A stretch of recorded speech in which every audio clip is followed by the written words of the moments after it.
myself Ayush Sharma, and in today's video we will be testing some materials that whether they are conductors or insulators. So first of all I should tell you what are conductors and what are insulators.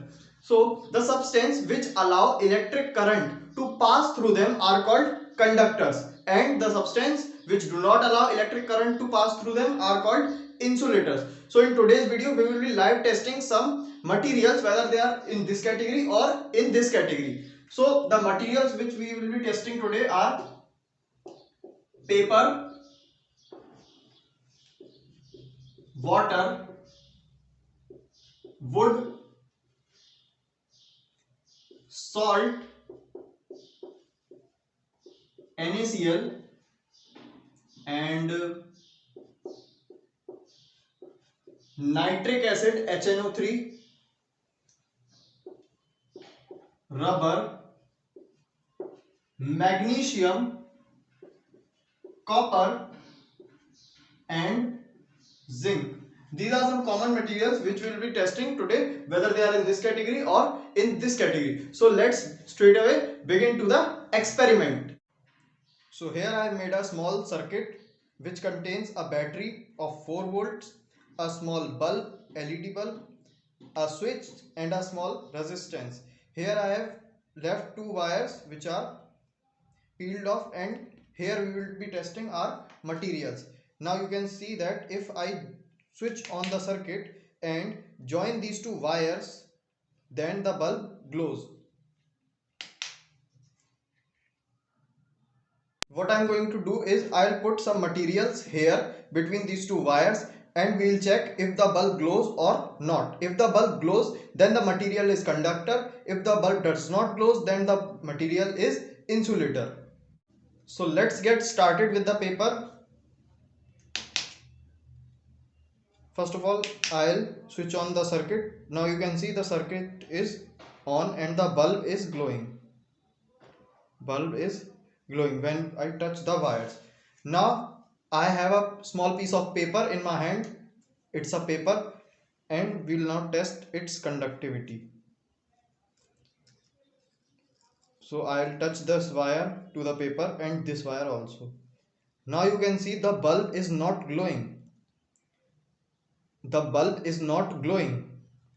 If I touch these both wires together, then the bulb will glow. But if I use the paper in between them, then the bulb does not glow, which tell us that this paper is insulator in nature. Paper is insulating material. Our next material is this pencil.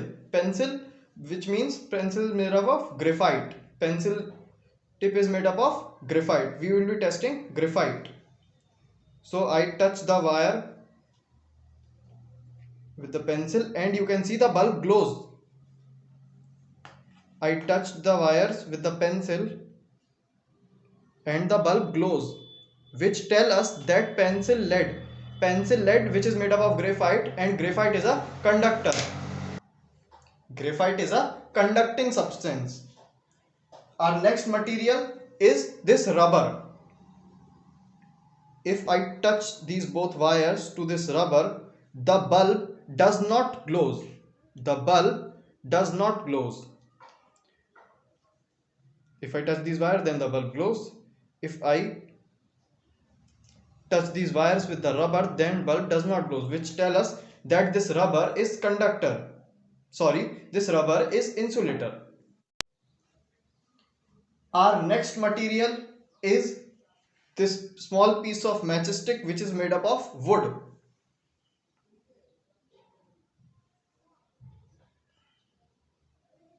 As you can see, I have touched both wires to this wood and the bulb does not glow.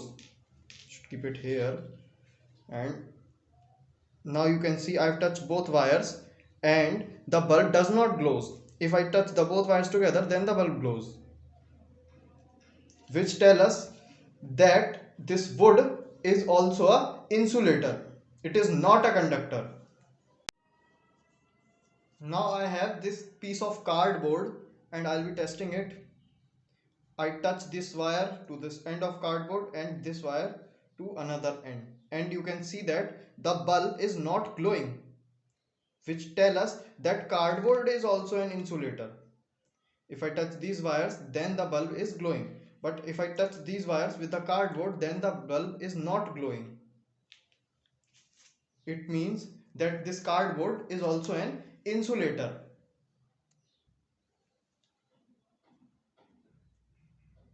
Now we will be testing this glass rod. It is a glass stirrer which is made up of obviously glass. Now if I touch these wires together, then the bulb is glowing. But if I touch these wires with the glass rod, then the bulb is not glowing. I have touched these wires with the glass rod and the bulb is not glowing. If I touch them together, then the bulb is glowing. It means that the glass is also an insulator. Now I am going to test some metals.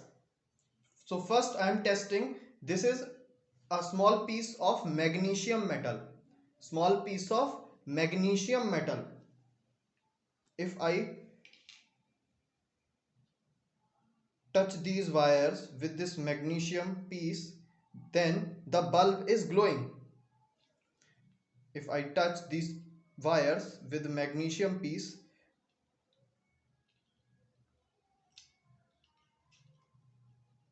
then the bulb is glowing. You can see it again.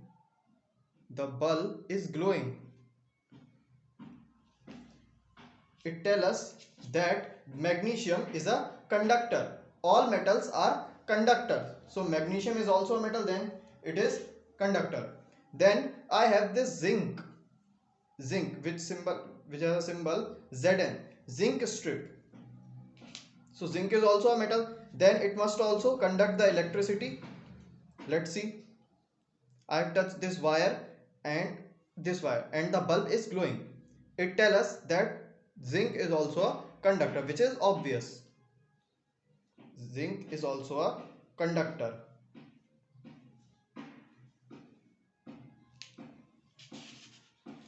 Zinc is also a conductor.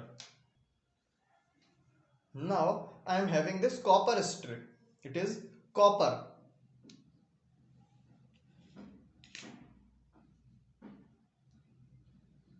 If I touch the wire 1 with the end and the wire 2 with other end, then the bulb is glowing. The bulb is glowing, which tells us that copper is also a conductor. And in fact, copper is one of the best conductors of electricity. So copper is conducting, you can see. You must also know the fact that wires which are most commonly used are made up of copper. Copper is used in making wires because it is one of the best conductors of electricity. Till now we have tested some solid materials, but now I will be testing some liquid materials. So first of all, I will be testing pure water. So here I have taken a beaker and dipped these wires inside this beaker. Now I will fill this beaker with different substances and let's see what happens. So I have poured this tap water inside the beaker and now I am going to dip these wires in the water. As you can see, the bulb is glowing, but its brightness is decreased. If I touch them together, then the brightness is much more. But if I dip them in the water, the brightness is decreased, which tells us that this tap water is little bit salty. This tap water is a little bit salty. It contains some type of salts which are making it a conductor. But since water is not a conductor of electricity, so the brightness of bulb is decreased. Conclusion is that the pure water, distilled water is an insulator, but the tap water which we use in our day-to-day life is a little bit conducting. Now I am going to add common salt which we use in our house to this water. So first of all, let me again remind you the brightness of this bulb when I dip them in water. The brightness is decreased. Now I am dissolving some common salt in this beaker.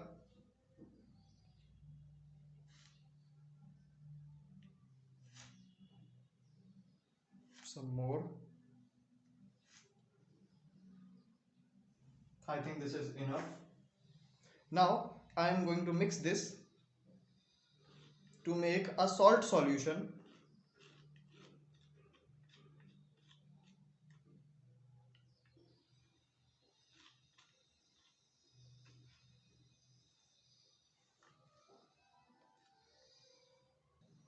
Now I have mixed the salt in this beaker, and now I am going to dip these wires.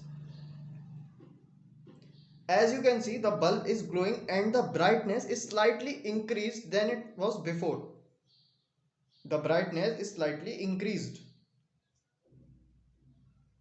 You can go back in the video and check the brightness earlier when it was tap water only.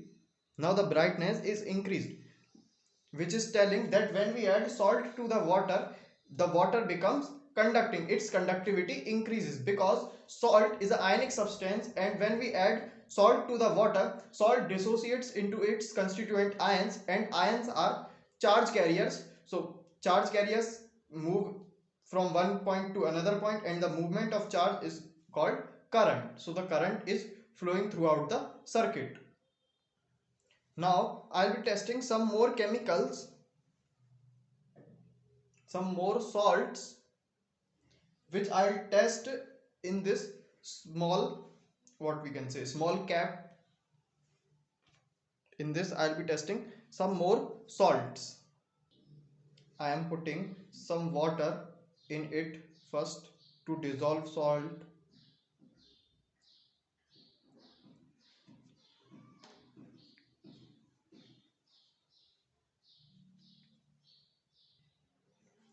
So here I am having a small amount of calcium hydroxide salt. It is calcium hydroxide, CaOH whole twice. I am dissolving this calcium hydroxide in this water to make its solution. Now I have mixed the salt in this water, and let's check the conductivity. As you can see, the bulb is glowing, but its brightness is low as compared to when I touch both wires together, but is more than the pure water,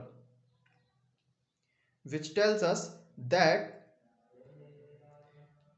calcium hydroxide is making this water conduct electricity. Calcium hydroxide is also a salt, and it also dissociates into ions, which are Ca2 plus ion and OH minus OH negative ions. Those ions are conducting electricity. Now one more thing which is interesting is that when I take this common salt which I used earlier in this video, in solid, I am not dissolving it in water, it is in powder state, and then I put these wires inside it. Then the bulb is not glowing. Bulb is not glowing. Bulb is not glowing. It is because that salts only conduct electricity when they are in molten state or they are in aqueous solution state. But if they are in their solid state, then they may not conduct the electricity, because then in that case they are not having the free ions. So the final material which I am going to test today is 1 molar nitric acid, 1 molar HNO3. So I am having 1 molar HNO3 in this pipette, and now I am going to test it. So I have these two wires, and when I dip them in the acid, then the bulb is glowing very brightly. If I dip them in the acid, then the bulb is glowing very brightly, which is telling us that nitric acid is a very good electrolyte. The liquid substances, the solutions which conduct electricity, are called electrolytes. Nitric acid is a very good electrolyte, as it is having ions H plus ion and NO3 minus ion. So that's all for today. I should complete the circuit. That's all for today. So today we tested many items for their test as conductors or insulators.